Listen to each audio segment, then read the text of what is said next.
Ya, jadi kita hari ini saya akan bawakan tentang eh, ya,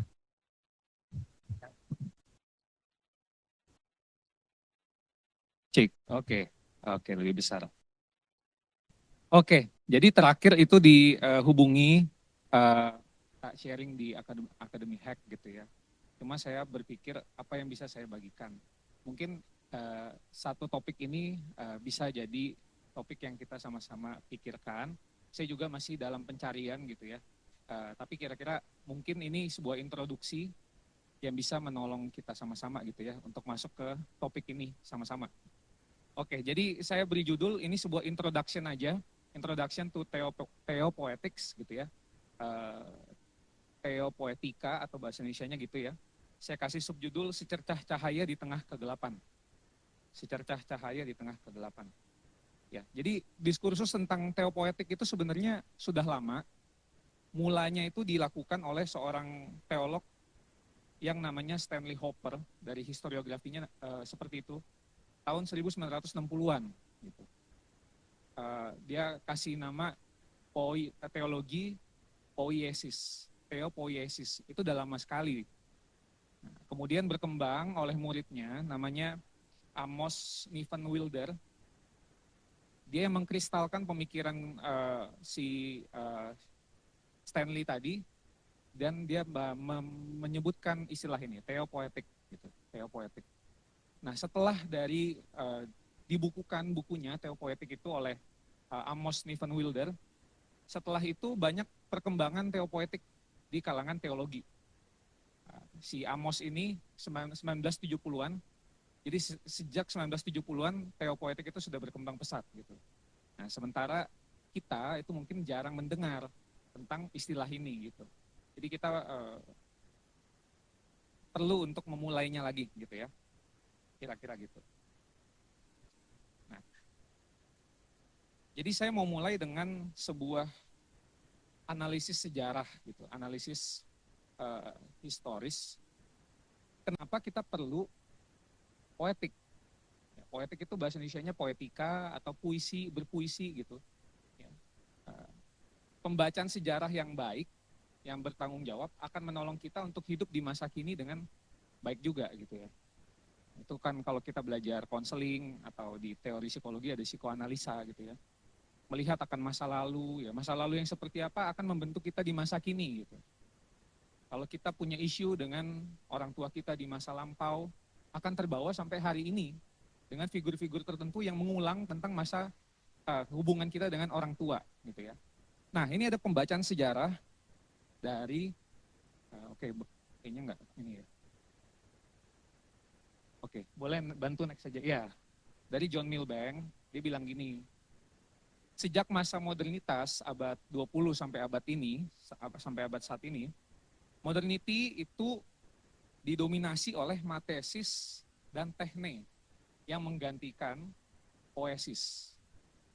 Matesis akar kata dari apa? Ada yang tahu? Matematika. Tekne akar kata dari teknologi, gitu ya. Jadi sejak abad 20 sampai abad sekarang, dunia kita dipenuhi dengan segala sesuatu yang sifatnya matematis, hitung-hitungan. Segala sesuatu yang sifatnya mekanis dalam bentuk teknologi. Jadi dari kata kuanta kita dapat kuantitatif gitu. Jadi ada penelitian kuantitatif, pakai angka, pakai statistika gitu. Nah, semua sekarang kan serba dihitung, apalagi kalau udah masuk ke sosial media gitu kan, kayak TikTok, Instagram, semua serba dihitung. Viewersnya berapa? Gitu. Kalau udah ada MM-nya, baru bisa masuk brand atau apa gitu ya. Nah, sekarang semuanya serba dihitung dengan angka. Kemudian tekne itu pure nature dikembangkan dalam prinsip mekanisme natural. Nah, jadi teknologi itu sebetulnya bukan sesuatu hal yang kita itu mencipta sesuatu, enggak. Tapi teknologi itu adalah beberapa barang dikumpulkan, dijadikan satu dalam suatu mekanisme. Misalnya, Doga tolong cari bambu yang panjang. Kemudian cari lagi besi yang bentuknya segitiga. besi segitiga ditaruh di tengah, bambu yang panjang ditaruh di tengah, di antara segitiga besi itu. Terciptalah jungkat-jungkit gitu kan. Benda yang dikumpulkan dibentuk dalam mekanisme tertentu, jadilah sebuah alat gitu. Nah, tetapi kedua hal ini menciptakan suatu culture produksi yang sangat tinggi, kehilangan sisi poesisnya. Jadi mencipta sebanyak mungkin gitu ya, untuk keuntungan dan seterusnya. Tapi sisi poesisnya itu hilang atau direduksi. Sedangkan poesis itu sendiri adalah upaya menciptakan sesuatu dari pure nature, baik secara artistik maupun secara natural. Nah, poesis itulah sebetulnya adalah ungkapan jiwa kita untuk mencipta. Sama seperti Tuhan mencipta. Dari ketiadaan menjadi ada. Gitu. Dari tidak ada menjadi ada. Sebetulnya ada di poesis gitu. Nah, tapi diterpa zaman yang seperti ini, kita telah kehilangan sisi poesisnya. Ini nggak cuma ada di bidang-bidang sains gitu ya. Teologi pun sama demikian. Bagaimana teologi juga ada di dalam roh yang sama untuk menciptakan mekanisme-mekanisme pengajaran. Ada namanya systematic theology. Upaya untuk menciptakan suatu mekanisme pengajaran, pengetahuan tentang Allah yang menolong kita untuk bisa mengenalnya dengan lebih mudah gitu. Dengan suatu mekanisme tertentu gitu kan. Nah, jadi sebetulnya kita semua itu terjebak atau ada pada satu spirit yang sama gitu ya. Nah, kehilangan sisi poesisnya. Mungkin juga itu yang menyebabkan kenapa poetika itu di tradisi kita lambat untuk masuk gitu. Karena sisi itunya tuh kurang diperdalam, kurang disentuh. Nah, sehingga saya mau bahas tentang teopoetik ini, boleh next? Ya, teopoetik. Sebuah bidang di teologi yang punya saudara kembar, yaitu teologi.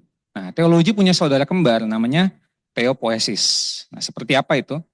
Kalau teologi yang kita pelajari, yang kita di sini kan jurusan teologi gitu kan semuanya ya. Teologi itu dari kata theo dan logik gitu kan. Nah, logik itu berarti berpikir menggunakan rasio, berpikir menalar Allah gitu kan. Itu teologik. Nah, sementara teopoesis itu adalah mengenal Allah dengan menciptakan imajinasi. Enggak semata-mata menggunakan rasio tapi menggunakan imajinasi. Nah, saya mencari pendasaran Alkitabnya ya, supaya saya jarang soalnya kan cari pendasaran Alkitab ya. Boleh next. Ya, teologik itu mengetahui tentang Allah, mencari kejelasan, konstruksinya harus sistematis, dan dia berfungsi untuk menerangi pikiran manusia, karena firman itu adalah terang, kata gitu kan. Nah, terang itu yang memimpin kita untuk mengenal Allah gitu. Nah, satu kata di dalam Alkitab, boleh next, itu adalah suniemi, dalam bahasa Yunani ya, suniemi. Dari kata sun dan hiemi. Sun dan hiemi. Hiemi itu to put, meletakkan. Sun itu with. Jadi suniemi artinya meletakkan bersama-sama, gitu ya. Jadi artinya di dalam bahasa Inggris itu jadi understand, gitu. Memahami, mengerti, gitu. Understand. Tapi juga arti lainnya itu adalah to put together, meletakkan bersama-sama sehingga kita mengerti gitu. Nah, ini dibayangkan seperti main puzzle gitu. Ya, puzzle itu kan diletakkan dulu semuanya, ada gambarannya kelihatan semuanya, akhirnya kita paham, oh ini gambar pemandangan misalnya. Oh ini gambar mobil atau dan seterusnya gitu ya. Nah, jadi ini suatu comprehensive whole, melihat keseluruhan ya, ketika diletakkan bersama-sama. Nah, salah satu contohnya boleh next. Itu ada di Lukas pasal 24 ayat 45. Ya, jadi ketika itu Tuhan Yesus mau naik ke surga, tapi dia ketemu dulu sama para murid, banyak murid gitu. Nah, sebelum dia naik ke surga, ketemu sama banyak murid, dikatakan Tuhan Yesus membuka buku dan menjelaskan tentang isi buku itu kepada para murid. Dan melalui pembacaan buku itu, Tuhan Yesus itu, then he opened their minds to understand the scriptures. Nah, understand di sini digunakan kata Suniemi itu tadi. Cuma ini infinitifnya jadi sunienai. Ya. Understand itu seperti apa? Jadi ketika Tuhan menjelaskan tentang Alkitab, akhirnya puzzle-puzzle dalam Alkitab itu menjadi lengkap, menjadi utuh. Oh ternyata Alkitab ini bicara tentang ini gitu. Aku akhirnya paham. Nah, kata understand di sana itu seperti itu. Ya. Boleh next? Nah, sehingga teologik itu yang kita pelajari di kelas-kelas, tujuannya itu seperti itu. Supaya kita bisa mencari keharmonisan pengertian gitu. Ya. Jadi ada yang belajar, di awal itu belajar antro hamar soter, letakkan dulu puzzle-nya. Kemudian ada yang belajar setelah itu teologi proper, letakkan lagi puzzle-nya. Dan seterusnya setelah nanti sudah selesai pembelajaran, lengkap puzzle-nya, akhirnya kelihatan. Harmoni gitu ya, ternyata inilah gambarannya. Sehingga teologik itu memang mencari satu komprehensivitas. Jadi harus utuh lihatnya. Ya, dan dia sifatnya tanpa celah, tanpa lubang. Ya, jadi lengkap seperti puzzle. Nah sementara teopoesis, boleh next. Ini adalah mengetahui dan mengalami Allah. Jadi bukan cuma mengetahui aja secara rasio, tapi juga mengalami melalui pengalaman gitu ya. Jadi ini mencari kesesuaian antara fakta, data yang ada, dan subjektivitas kita, hubungannya sama diri kita. Tuh. Nah ini bukan seperti matematika yang tadi, matesis tadi. Matematika itu kan ini ya, apa, gak selalu berhubungan sama kita gitu. 4 kali 4 sama dengan 16. Tapi apa hubungannya sama kita kalau 4 kali 4 sama dengan 16 gitu. Ya, gak ada hubungannya gitu ya. 10 pangkat 3 sama dengan 1000. Cuma apa relasinya sama kita kecuali kita ada di pasar gitu kan, hitung-hitungan. Gini gitu kan. Nah, teopoesis itu enggak seperti itu. Tapi fakta itu selalu dihubungkan dengan diri kita sendiri gitu. Nah, di sini kebenaran itu bersifat holistik, menyeluruh, bukan cuma dalam pikiran kita, tapi juga di dalam seluruh aspek jiwa kita, baik yang afektif, ya, feeling, thinking, dan seterusnya, gitu ya. Satu kata dalam Alkitab, kalau saya boleh, ya, kata ginosko, ya, ini resepsinya dalam Perjanjian Lama menggunakan kata apa? Kata yada, ya, menggunakan kata yada. Nah, dalam Perjanjian Lama kata yada itu secara spesifik itu mengenal, tapi mengenal yang secara dalam pengertian salah satu pengertiannya secara seksual gitu. Ada penyatuan antara dua pribadi, pengenalan yang sangat dalam gitu ya. Jadi ginosko itu dalam bahasa Yunani artinya to know, untuk mengenal through personal experience, melalui pengalaman pribadi. Makanya digambarkan adanya carnal connection, hubungan suami istri gitu, hubungan antara laki-laki dan perempuan. Boleh next? Nah menariknya, melalui pencarian saya, kata ginosko ini sering atau banyak muncul di Injil Yohanes. Nah, dalam Injil Yohanes kata ginosko digunakan untuk menjelaskan tentang relasi antara Bapa dan Kristus. Jadi Kristus mengenal Bapa dan Bapa mengenal Kristus, menggunakan kata ginosko. Ah, ini cocok gitu kan. Karena kesatuan di dalam antara keduanya itu sebuah misteri ya, yang sangat yang menyatu begitu ya. Nah sementara kata ini digunakan juga untuk menjelaskan ketika para murid itu justru tidak mengenal Kristus. Ya. Jadi kata ginosko digunakan bahwa Kristus mengenal Bapa, tapi para murid tidak mengenal Kristus gitu. Ya. Jadi ada kontras yang ingin digambarkan oleh penulis Injil Yohanes, bahwa ginosko itu adalah sesuatu hal yang sulit untuk dimiliki oleh manusia. Nah tetapi sebelum Tuhan Yesus ditangkap, momen-momen terakhir Tuhan Yesus bersama dengan para murid, di sana ada perubahan penggunaan kata ginosko. Perubahannya apa? Kata ginosko digunakan untuk menggambarkan bahwa para murid akhirnya mengenal siapa Kristus yang diutus oleh Bapa. Nah, jadi pengenalan itu didapatkan setelah bertahun-tahun ikut Tuhan melayani. Setelah melewati pelayanan bersama dengan Tuhan, akhirnya mereka mengenal. Boleh next? Ya, ini di Yohanes pasal 17 ayat 25. Tuhan Yesus mengatakan, Righteous Father, the world does not know, pakai kata ekno ya. Does not know you, But I know you, Egnon. And this, orang-orang ini, egnosan. And this know, mengenal, that you have sent me. Akhirnya mereka tahu kalau aku ini adalah utusan Bapa. Gitu. Nah jadi suatu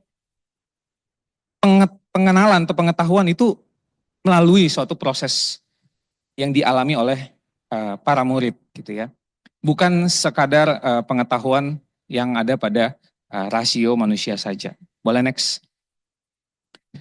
Ya, jadi teopoesis itu ada aspek di sana ada aspek jiwa yang holistik berdasarkan pengalaman eksperiensial.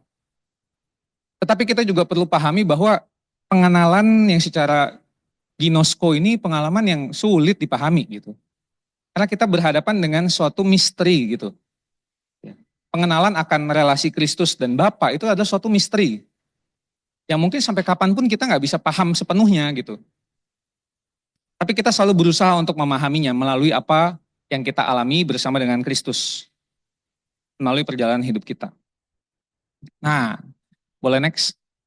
Jadi, saya mengajak sebenarnya supaya rekan-rekan juga ikut mulai untuk memikirkan atau mungkin melakukan juga.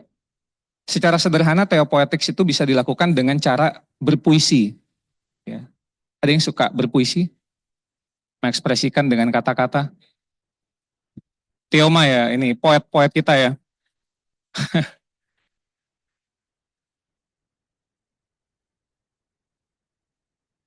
Ya, oke. Kenapa? Karena ini adalah twin brothers gitu. Saudara kandung yang kembar. Kita nggak bisa hanya mengenal Allah melalui teologi saja, tapi kita perlu untuk lebih dalam di situ mengenal Allah melalui teopoesis ini. Dan sarananya itu, jadi teopoesis itu adalah konsep ya, konsep yang abstrak. Tapi sarananya itu melalui tindakan berpuisi itu tadi. Berpuisi itu menolong kita gitu ya, untuk mengenal Allah. Kenapa? Boleh next. Karena keduanya akan menjaga ketegangan antara yang komprehensif dan yang misteri. Antara Allah yang bisa dipahami dan Allah yang tidak bisa dipahami. Antara Allah yang kita bisa baca melalui Alkitab dan Allah yang tersembunyi. Nah, di tradisi reform itu agak sulit menemukan yang menekankan tentang misteri, karena mungkin pendekatannya selalu teologi gitu. Pendekatannya selalu berusaha mengenal Allahnya itu. Ya. Nah, makanya kita di esoterik mengutip Rudolf Otto, Mysterium Tremendum et Fascinans. Allah adalah misteri yang membuat aku takut dan gentar. Fear and tremble. Nah, jadi kita perlu keduanya gitu ya. Jadi saya kutip sebenarnya cuma belum masuk di slide sini ya. Theopoetics begins when theology ends. Jadi puisi itu akan menolong kita untuk berbicara tentang misteri Allah ketika teologi udah nggak punya kata-katanya lagi. Nah, saya mungkin ini ya, masih ada waktu. Boleh next? Nah, jadi saya tadinya mau cari contoh dari tradisi reform gitu. Cuma memang agak sulit. Nah, saya menemukan satu teolog ini. Ini teolog dari Anglican. Namanya Rowan Williams. Ya. Sebenarnya Anglican itu juga adalah stream bagian dari reformasi. Ya. Anglican itu kan English Reformation, jadinya Anglican gitu. Ya, kalau kita reform, sebetulnya kita dekat sekali dengan Rowan Williams dan Anglican ini gitu ya. Nah, Rowan Williams ini kalau dari sumber yang saya baca, dia beda sendiri dari para pendeta Anglikan lainnya. Karena dia mendekati atau berteologi juga dengan poem, dengan puisi gitu ya. Dan puisi-puisinya banyak itu menolong orang untuk merefleksikan tentang Tuhan dengan lebih dalam. Nah, saya kasih contoh satu saja, boleh next. Ya. Jadi dia pernah tulis namanya Great Sabbath. Ya. Kita nggak usah baca semuanya, cuma saya simpulkan aja ya, ceritakan aja. Jadi penciptaan itu di dalam Kejadian pasal 1 adalah selama 7 hari. Tuhan berhenti mencipta di hari ke-7 istirahat, terakhir di hari ke-6 gitu kan. Hari ketujuh Sabat. Tapi Rowan Williams bilang begini, pada saat Tuhan tertidur, manusia terbangun. Pada saat Tuhan tidak melihat, manusia berusaha mencabut otoritasnya. Pada saat Tuhan tertidur, manusia berusaha menggantikan Tuhan di ciptaan yang ada, yang Tuhan ciptakan itu. Ya. Dalam hatinya berbicara seperti mengatakan, rebut saja, ambil saja. Kamu akan menciptakan surgamu sendiri, kamu akan menciptakan nerakamu sendiri. Tapi karena pertimbangannya sangat panjang, dia bilang terakhir, drink up your tears, minumlah air matamu. Ia sudah bangkit, ia sudah bangun, ia akan merebut kembali apa yang ia miliki sebelumnya. Jadi ini kan satu imajinasi tentang hari Sabat yang Alkitab tidak katakan. Teologi nggak bisa masuk di sana karena nggak punya kata-katanya. Secara rasio nggak bisa merasiokan itu gitu. Tapi ketika rasio tidak bisa masuk, imajinasi melalui puisi itu bisa menjelaskan. Pesannya apa? Kita mungkin Rowan Williams itu ingin mengatakan kita ini manusia seperti merasa Tuhan ini nggak tahu apa yang kita lakukan. Seperti kita ini ada pada masa-masa Sabat. Kita pikir Tuhan ini tertidur. Makanya kita semua ingin menjadi Tuhan di dunia ini gitu. Padahal akan ada waktunya ketika nanti Tuhan datang, semuanya ia akan ambil kembali apa yang menjadi miliknya sejak mula gitu ya. Nah, jadi berpuisi itu sangat produktif ya, sangat berguna ya. Uh, Mari kita mulai dengan berpuisi. Boleh next lagi? Next lagi? Next lagi. Ya. Nah, saya mau bahas sedikit aja. Ya, berpuisi sebagai suatu kontemplasi. Ya. Jadi puisi teopoetik itu luas sekali, banyak sekali cabang-cabangnya. Tapi saya mau kenalkan satu aja dari Kevin Hart. Ya. Puisi sebagai kontemplasi. Kita tahu kontemplasi itu kayak saat teduh gitu ya. Cuma ada makna yang lebih dalam dari itu ya. Boleh next? Kalau boleh next lagi? Boleh next lagi? Ya.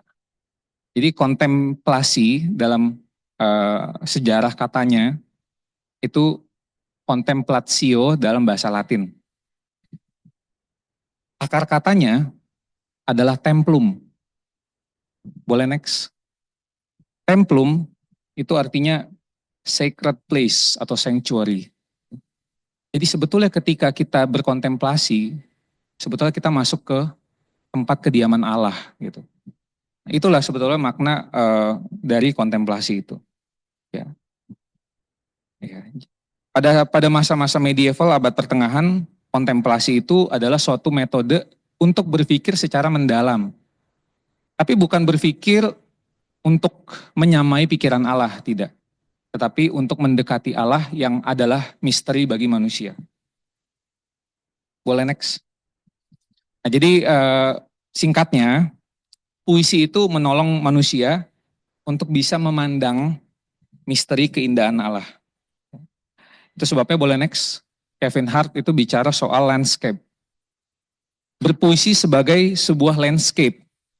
Ya. Seperti kita boleh next ada di suatu alam yang sangat indah.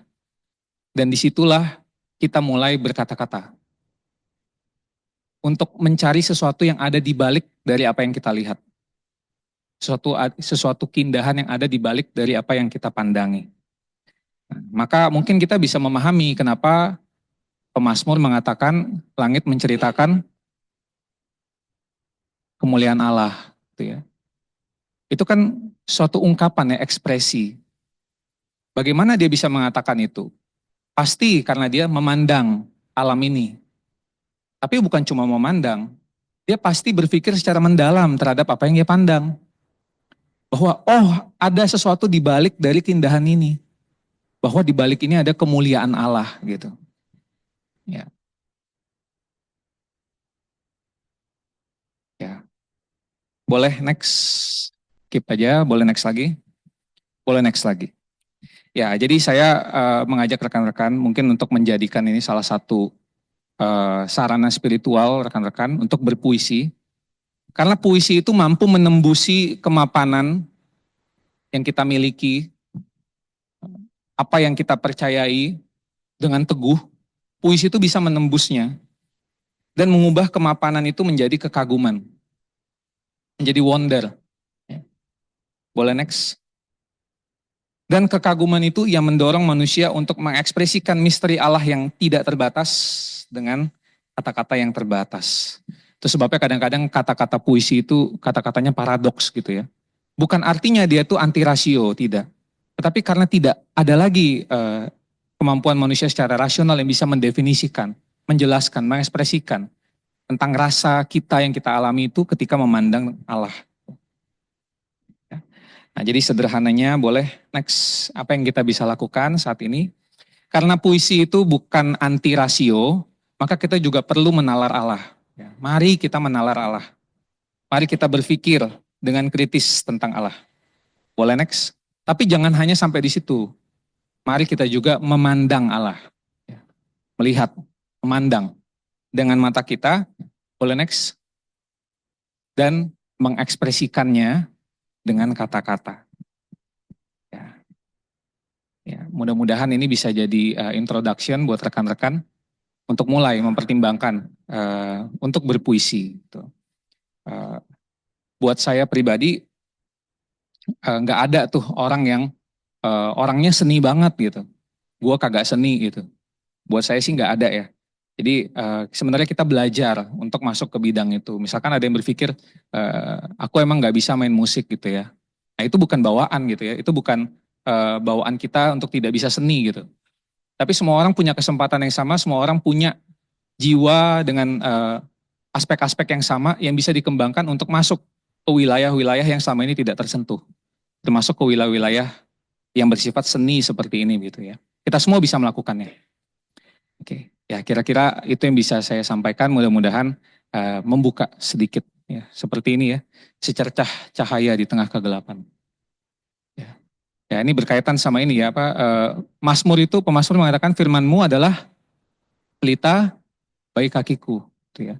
Nah, ketika Tuhan itu bilang pelita, kenapa kita butuh pelita? Berarti kondisinya gelap, ya enggak? Makanya butuh pelita. Tapi kenapa untuk menghapuskan kegelapan itu enggak taruh matahari aja, selesai kan? Karena firman Tuhan itu memang seperti pelita yang bukan menerangi semuanya, yang bukan memberikan kita terang sehingga kita tahu akhir hidup kita seperti apa, akhir jalan kita seperti apa, tidak. Tapi terang itu hanya secercah gitu loh. Yang menuntun kita cuma satu dua langkah ke kiri, satu dua langkah ke kanan gitu ya. Tapi kita masuk di dalam suatu misteri yang dituntun oleh Allah sendiri. Ya, kira-kira itu ya. Mari kita tutup pertemuan ini dalam doa.